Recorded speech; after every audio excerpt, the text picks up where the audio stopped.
Of Torah. This year is entitled Daf Yomi chulin Peitat Aleph. The greater the Jew, the more humble he is. The Gemara in Peitat says that God says, how great are the Jewish people?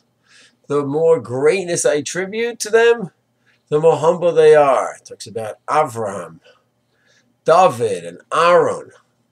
The greater they are, the more terms of humility are applied to them. Anochi afar ve'efar, says, I'm just dust. David, I'm just worm. And it goes, Moshe, Ish Moshe, Anav Mon Mikol Adam. How does Judaism consistently produce giants who are so humble?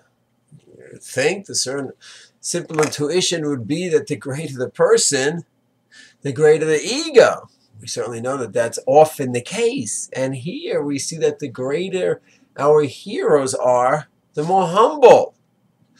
So there's many answers, but one that I'll mention is, I think, the point of reference. Point of reference.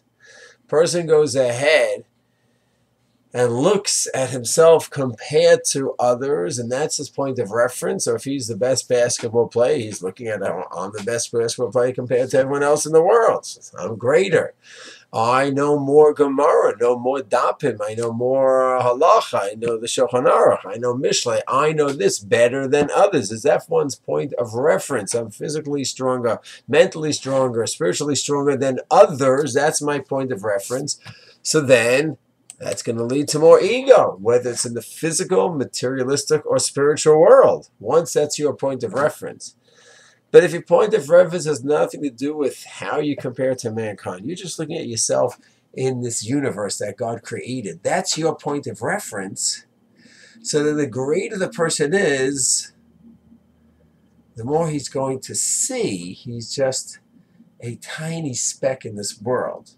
A speck with a neshama. Hashem's given us a neshama. We are different than the animal kingdom who come and go, and that's it. We have a soul that's eternal, so we have a special role in this universe. But once we are able to get ourselves outside of our narcissistic self, and we can look around, and we could talk about the size of the universe, light years and light years and light years, numbers beyond our imagination. And we're on this tiny place called Earth. Compared to the universe, it's nothing. And our place in this earth is nothing. So yes, we have an eternal soul that God has given us, and we can reach great heights and connect to God. That's true. It's amazing. But if we're looking at the full picture, part of us should say is that all we are is dust in the wind with the soul. We're not just animals. We have the soul.